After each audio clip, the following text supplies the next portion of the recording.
Chapitre 3. Quand elle avait fait à la porte une génuflexion, elle s'avançait sous la haute nef entre la double ligne des chaises, ouvrait le banc de Madame Aubin, s'asseyait et promenait ses yeux autour d'elle. Les garçons à droite, les filles à gauche, emplissaient les stalles du chœur. Le curé se tenait debout près du lutrin. Sur un vitrail de l'abside, le Saint-Esprit dominait la Vierge.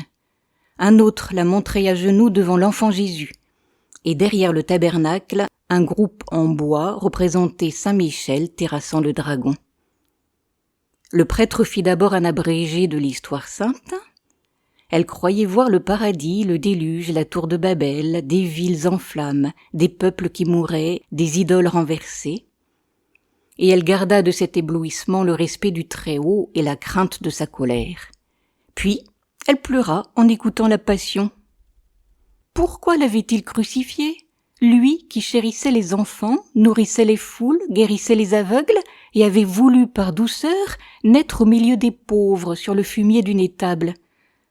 Les semailles, les moissons, les pressoirs, toutes ces choses familières dont parle l'Évangile se trouvaient dans sa vie. Le passage de Dieu les avait sanctifiés, et elle aima plus tendrement les agneaux par amour de l'agneau, les colombes à cause du Saint-Esprit. Elle avait peine à imaginer sa personne. Quand il n'était pas seulement oiseau, mais encore un feu, et d'autres fois un souffle. C'est peut-être sa lumière qui voltige la nuit au bord des marécages, son haleine qui pousse les nuées, sa voix qui rend les cloches harmonieuses, et elle demeurait dans une adoration jouissant de la fraîcheur des murs et de la tranquillité de l'église. Quant au dogme, elle n'y comprenait rien, ne tâcha même pas de comprendre. Le curé discourait, les enfants récitaient, elle finissait par s'endormir, et elle se réveillait tout à coup quand ils faisaient en s'en allant claquer leurs sabots sur les dalles. Ce fut de cette manière, à force de l'entendre, qu'elle apprit le catéchisme, son éducation religieuse ayant été négligée dans sa jeunesse. Et dès lors, elle imita toutes les pratiques de Virginie, jeûnait comme elle, se confessait avec elle. À la Fête-Dieu, elles firent ensemble un reposoir. La première communion la tourmentait d'avance. Elle s'agita pour les souliers, pour le chapelet, pour le livre, pour les gants. Avec quel tremblement elle aida sa mère à l'habiller. Pendant toute la messe, elle éprouva une angoisse. Monsieur Bourret lui cachait un côté du cœur, mais juste en face, le troupeau des vierges, portant des couronnes blanches, par-dessus leur voile abaissée, formait comme un champ de neige. Et elle reconnaissait de loin sa chère petite, à son cou plus mignon et à son attitude recueillie. La cloche tinta, les têtes se courbèrent, il y eut un silence. Aux éclats de l'orgue, les chantres et la foule entonnèrent l'Agnus Dei.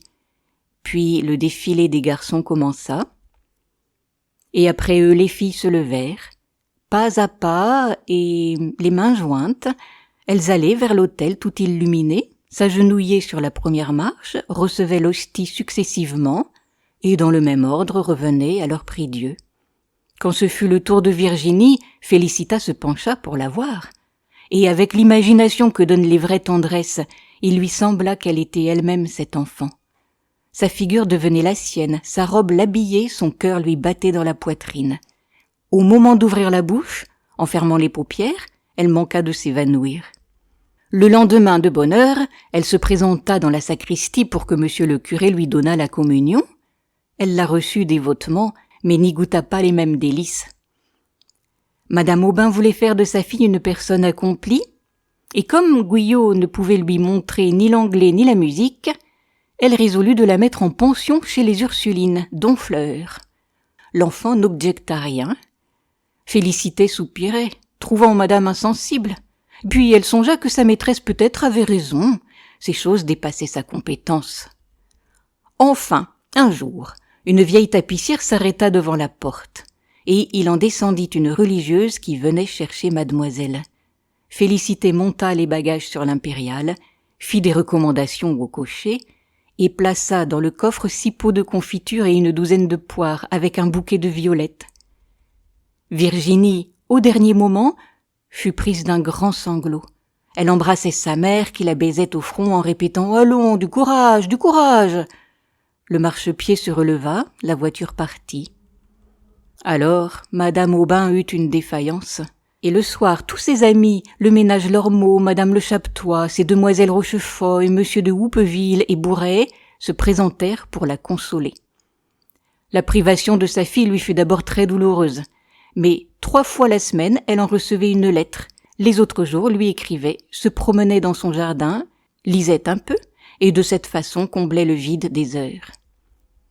Le matin, par habitude, Félicité entrait dans la chambre de Virginie et regardait les murailles. Elle s'ennuyait de n'avoir plus à peigner ses cheveux, à lui lasser ses bottines, à la border dans son lit, à ne plus voir continuellement sa gentille figure, de ne plus la tenir par la main quand elles sortaient ensemble.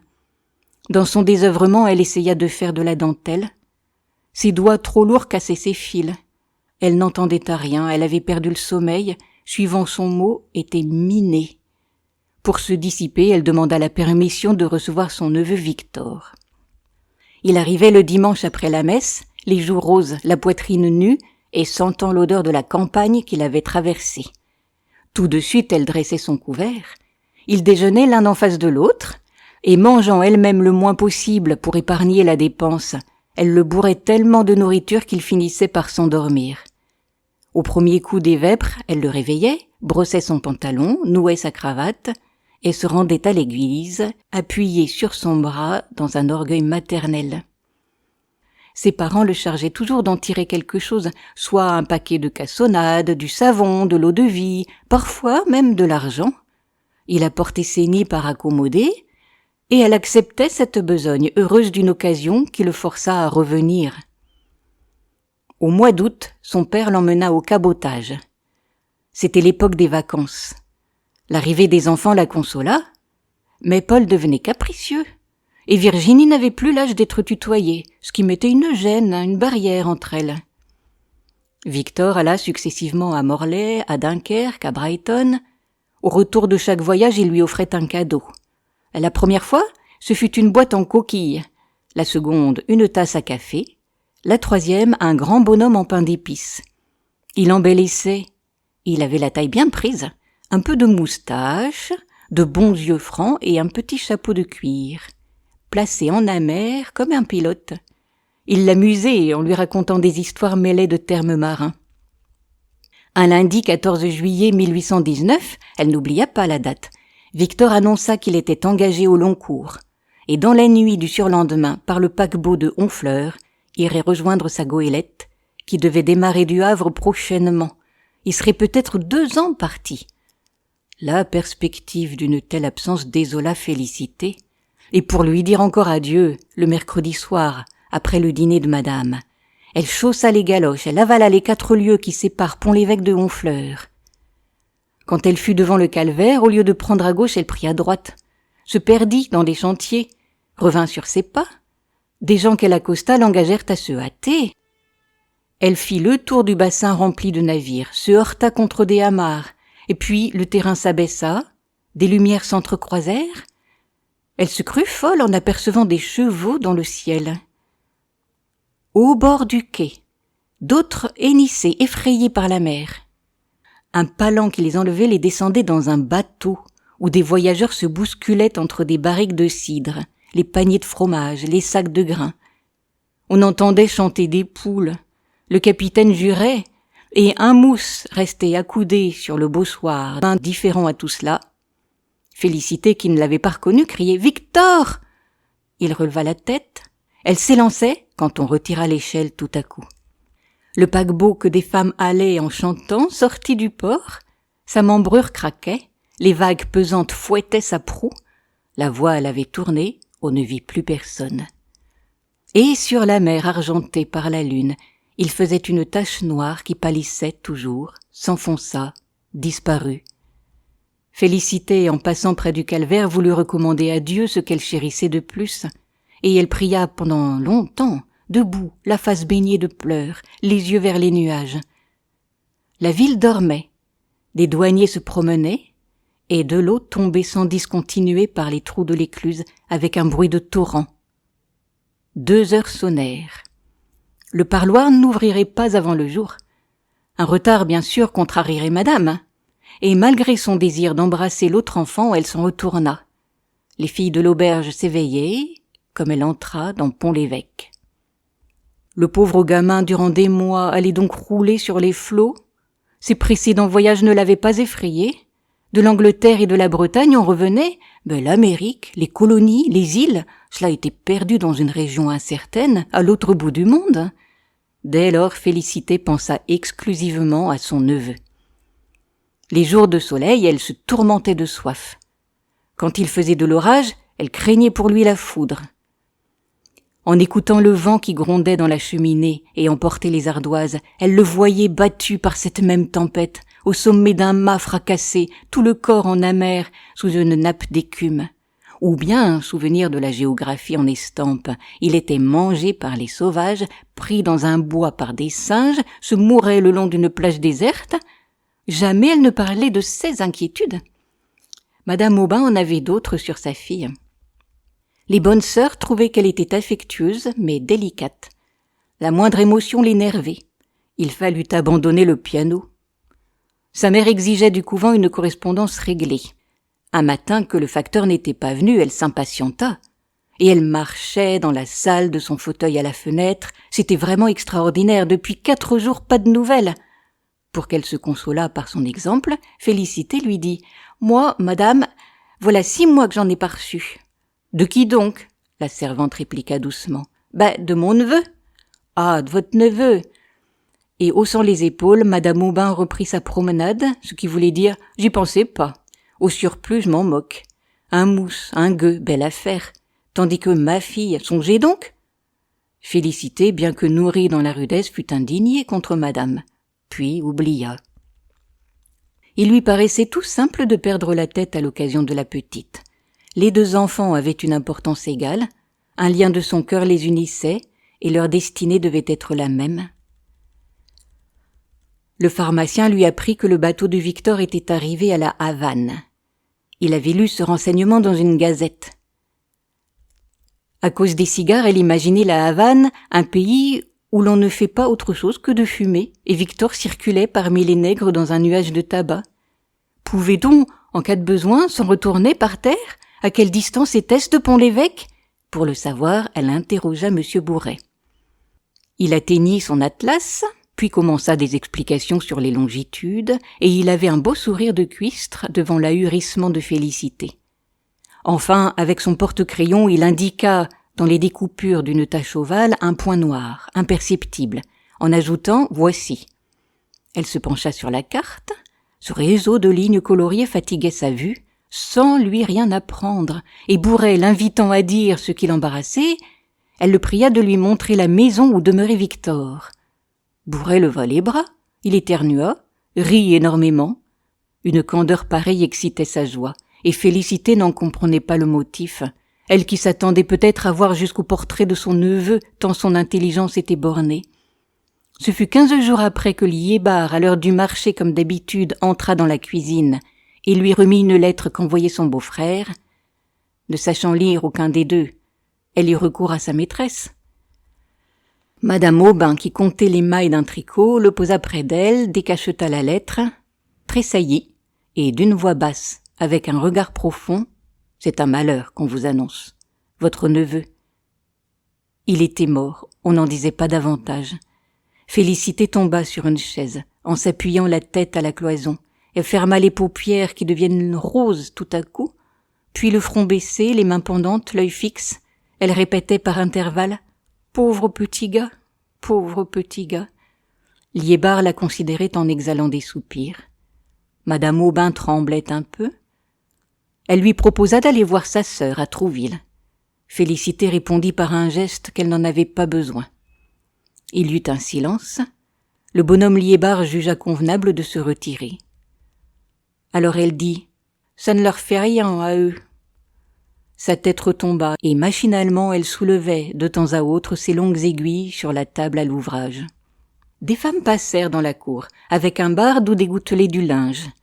En les apercevant par les carreaux, elle se rappela sa lessive.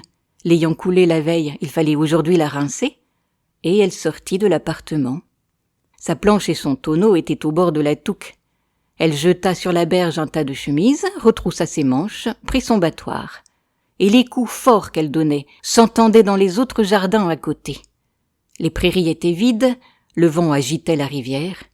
Au fond, de grandes herbes s'y penchaient, comme des chevelures de cadavres flottant dans l'eau. Elle retenait sa douleur.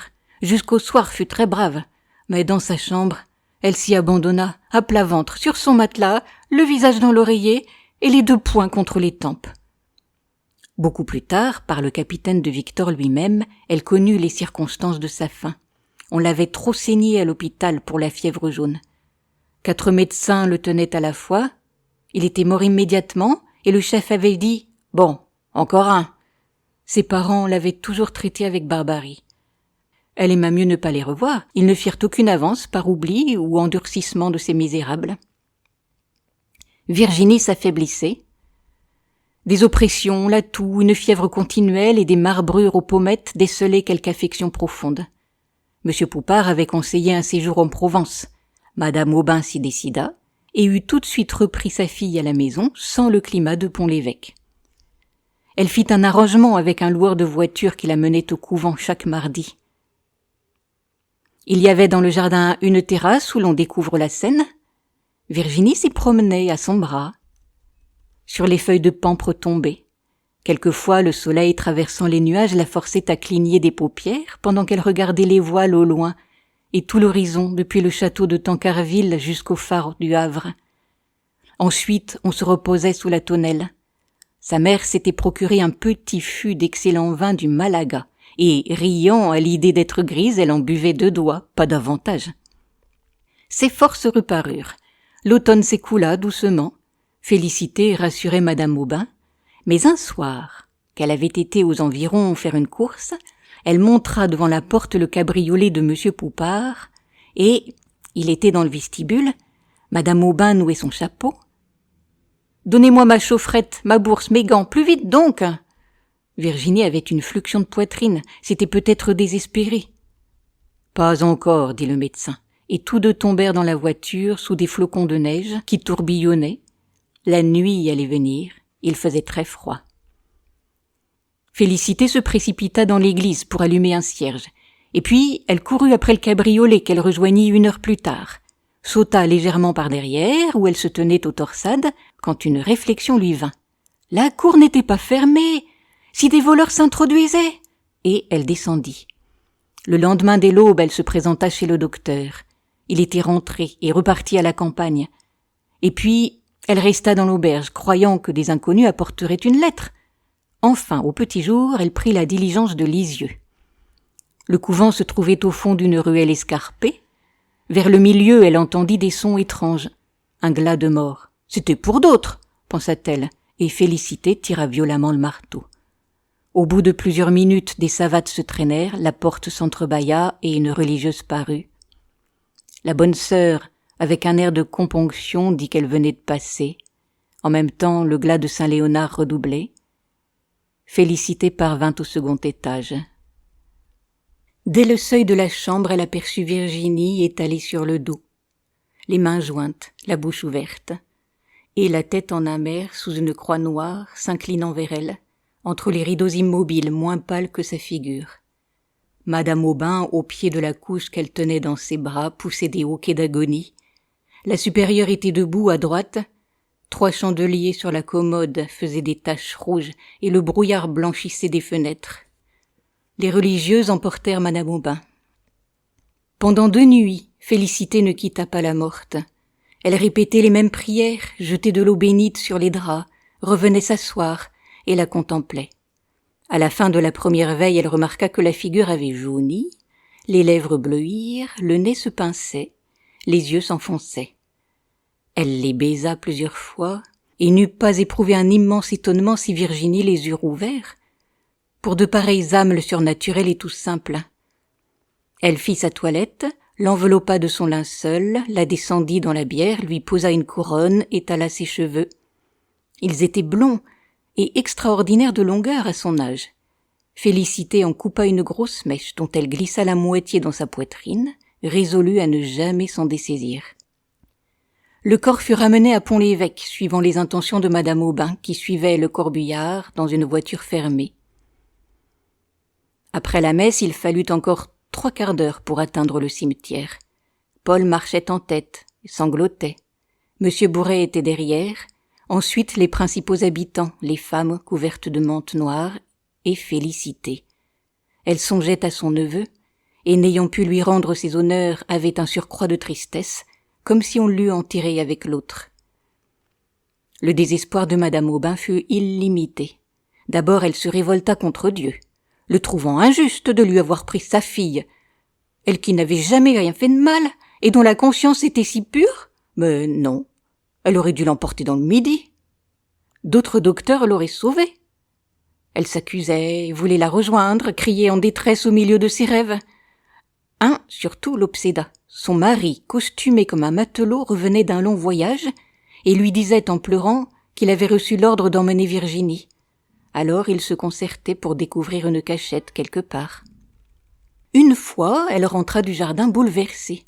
Tout à l'heure, elle montrait l'endroit, le père et la fille lui étaient apparus l'un auprès de l'autre, et il ne faisait rien, il la regardait. Pendant plusieurs mois, elle resta dans sa chambre, inerte. Félicité la sermonnait doucement. Il fallait se conserver pour son fils, et pour l'autre, en souvenir d'elle. « Elle !» reprenait madame Aubin, comme en se réveillant. « Ah, oui, oui, vous ne l'oubliez pas !» Allusion au cimetière qu'on lui avait scrupuleusement défendu. Félicité tous les jours s'y rendait.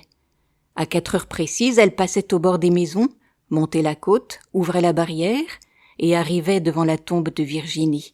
C'était une petite colonne de marbre rose, avec une dalle dans le bas, et des chênes tout autour enfermant un jardinet.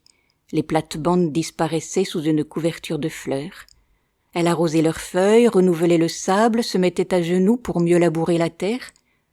Madame Aubin, quand elle put y venir, en éprouva un soulagement, une espèce de consolation.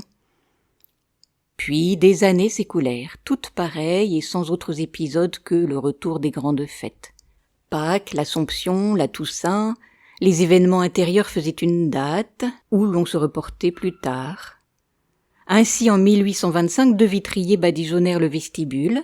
En 1827, une portion du toit tombant dans la cour faillit tuer un homme. L'été de 1828, ce fut à madame d'offrir le pain béni. Bourret, vers cette époque, s'absenta mystérieusement, et les anciennes connaissances peu à peu s'en allèrent. Guyot, Liébard, madame Le Chaptois, Robelin, l'oncle Grémanville, paralysé depuis longtemps. Une nuit, le conducteur de la Malle-Poste annonça dans Pont-l'Évêque la Révolution de Juillet. Un sous-préfet nouveau, peu de jours après, fut nommé. Le baron de Larsonnière, ex-consul en Amérique, et qui avait chez lui, outre sa femme, sa belle-sœur avec 3 demoiselles, assez grandes déjà. On les apercevait sur leur gazon, habillées de blouses flottantes. Elles possédaient un nègre et un perroquet. Madame Aubin eut leur visite, et ne manqua pas de la rendre. Du plus loin qu'elle paraissait, Félicité accourait pour la prévenir. Mais une chose était seule capable de l'émouvoir, les lettres de son fils. Il ne pouvait suivre aucune carrière, étant absorbé dans les estaminets. Elle lui payait ses dettes. Il en refaisait d'autres, et les soupirs que poussait madame Aubin en tricotant près de la fenêtre arrivaient à Félicité, qui tournait son rouet dans la cuisine. Elles se promenaient ensemble le long de l'espalier, et causaient toujours de Virginie, se demandant si telle chose lui aurait plu, en telle occasion ce qu'elle eût dit probablement. Toutes ces petites affaires occupaient un placard dans la chambre à 2 lits. Madame Aubin les inspectait le moins souvent possible. Un jour d'été, elle se résigna, et des papillons s'envolèrent de l'armoire. Ses robes étaient en ligne, sous une planche, où il y avait 3 poupées, des cerceaux, un ménage, la cuvette qui lui servait. Elles retirèrent également les jupons, les bas, les mouchoirs, et les étendirent sur les 2 couches avant de les replier. Le soleil éclairait ces pauvres objets, en faisait voir des taches et les plis formés par les mouvements du corps. L'air était chaud et bleu. Un merle gazouillait, tout sembla vivre dans une douceur profonde. Elles retrouvèrent un petit chapeau de peluche à longs poils couleur marron, mais il était tout mangé de vermine. Félicité le réclama pour elle-même. Leurs yeux se fixèrent l'une sur l'autre, s'emplirent de larmes. Enfin la maîtresse ouvrit ses bras, la servante s'y jeta. Et elles s'étreignirent, satisfaisant leur douleur dans un baiser qui les égalisait. C'était la première fois de leur vie, madame Aubin n'étant pas d'une nature expansive. Félicité lui en fut reconnaissante comme d'un bienfait, et désormais la chérit avec un dévouement bestial et une vénération religieuse. La bonté de son cœur se développa. Quand elle entendait dans la rue des tambours d'un régiment en marche, elle se mettait devant la porte avec une cruche de cidre et offrait à boire aux soldats. Elle soigna des colériques, elle protégeait les Polonais et même il y en eut un qui déclarait vouloir l'épouser. Mais ils se fâchèrent car un matin, en rentrant de l'Angélus, elle le trouva dans la cuisine où il s'était introduit et accommodé une vinaigrette qu'il mangeait tranquillement. Après les Polonais, ce fut le père Kolmich, un vieillard, passant pour avoir fait des horreurs en 93. Il vivait au bord de la rivière, dans les décombres d'une porcherie. Les gamins le regardaient par les fentes du mur et lui jetaient des cailloux qui tombaient sur son grabat, où il gisait, continuellement secoué par un catarrhe, avec des cheveux très longs, les paupières enflammées, et au bras une tumeur plus grosse que sa tête. Elle lui procura du linge, tâcha de nettoyer son bouge, rêva à l'établir dans le fournil sans qu'il gênât madame. Quand le cancer eut crevé, elle le pansa tous les jours. Quelquefois lui apportait de la galette, le plaçait au soleil sur une botte de paille, et le pauvre vieux, en bavant et en tremblant, la remerciait de sa voix éteinte, craignait de la perdre, allongeait des mains dès qu'il la voyait s'éloigner. Il mourut. Elle fit dire une messe pour le repos de son âme. Ce jour-là, il lui advint un grand bonheur. Au moment du dîner, le nègre de madame de Larsonnière se présenta, tenant le perroquet dans sa cage avec le bâton, la chaîne et le cadenas. Un billet de la baronne annonçait à madame Aubin que son mari étant élevé à une préfecture, il partait le soir, et elle la priait d'accepter cet oiseau comme un souvenir en un témoignage de ses respects. Il occupait depuis longtemps l'imagination de Félicité, car il venait d'Amérique, et ce mot lui rappelait Victor, si bien qu'elle s'en informait. Une fois même, elle avait dit « C'est madame qui serait heureuse de la voir ». Le nègre avait redit le propos à sa maîtresse qui, ne pouvant l'emmener, s'en débarrassait de cette façon. La suite au prochain numéro. Si cet audio vous a plu, merci de cliquer sur le pouce et n'hésitez pas à vous abonner à ma chaîne.